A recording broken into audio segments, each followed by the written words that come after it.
ये कॉन्स्टिट्यूशन में कहां लिखा है? ये कॉन्स्टिट्यूशन में कहां लिखा है कि जो बलात्कार करते हैं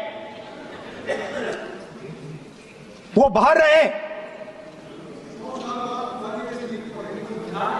और जिसका रेप हुआ है, जिसके परिवार, उस परिवार को बंद कर दिया जाए? कहां लिखा है कॉन्स्टिट्यूशन में?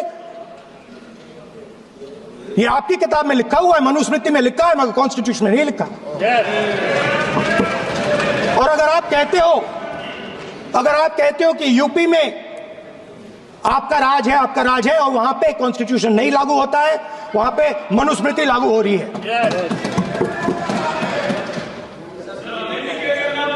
परिवार ने मुझे कहा करके ये वक्तव्य दिया, कोई बलात्कार का मुद्दा चल रहा था, वहां पे चर्चा हो रही होगी, तो बलात्कारी बाहर घूम रहे हैं और जिसके ऊपर बलात्कार हुआ है वो बेटिया घर के अंदर बंद रहने के लिए मजबूर है, ये वो कह रहे थे।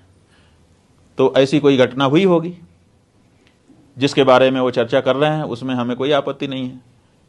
अगर जो पीड़िता है उसकी पीड़ा को समझ करके वो संसद में उठा रहे थे तो ये तो कितनी अच्छी बात है, ये तो उठाना ही चाहिए। किसी भी पीड़ित या पीड़िता के बारे में संवेदनशील कोई भी व्यक्ति होगा तो संसद में प्रश्न उठाएगा, इसमें हमें कोई आपत्ति नहीं थी।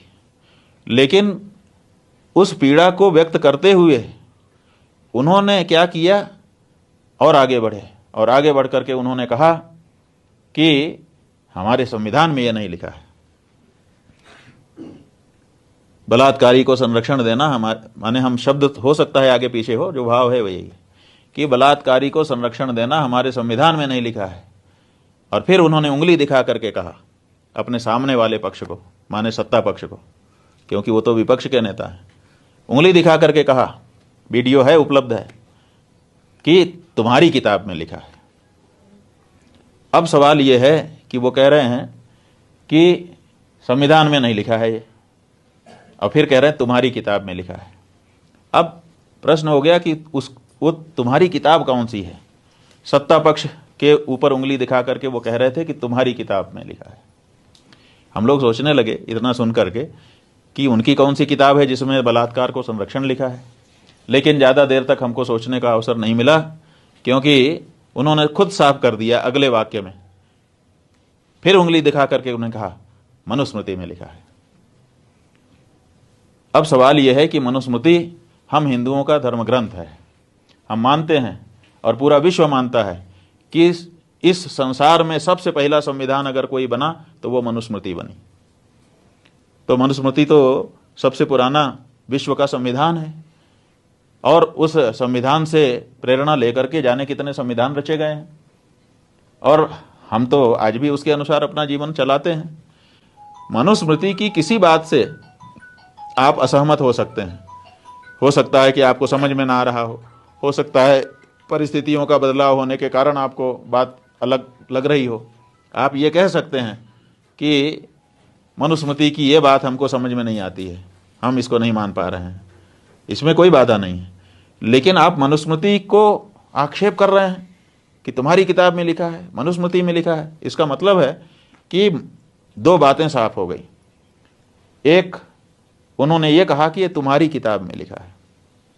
तुम्हारी किताब शब्द बताता है कि मनुस्मृति को राहुल गांधी अपनी किताब नहीं मानते। अगर वो हिंदू होते तो मनुस्मृति को अपनी किताब मानते। जो भी हिंदू हैं वो मनुस्मृति को अपनी किताब मानते हैं।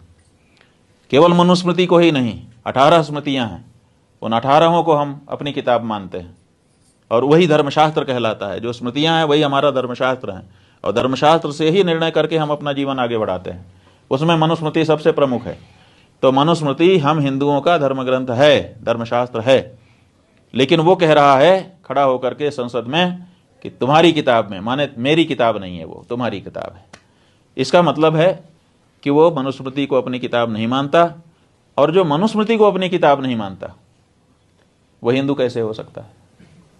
तो उनके हिंदू होने में समस्या है। फिर भी मंदिर मंदिर घूमने के, समाचार पढ़ने आदि के कारण हम लोगों ने माना कि भाई चलो होंगे हिंदू।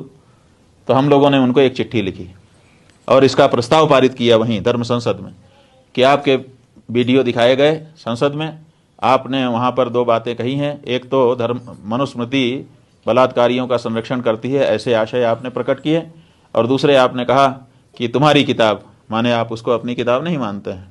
इस विषय में आप स्पष्टीकरण दीजिए, क्योंकि संसद में खड़े होकर के आपने ये कहा है।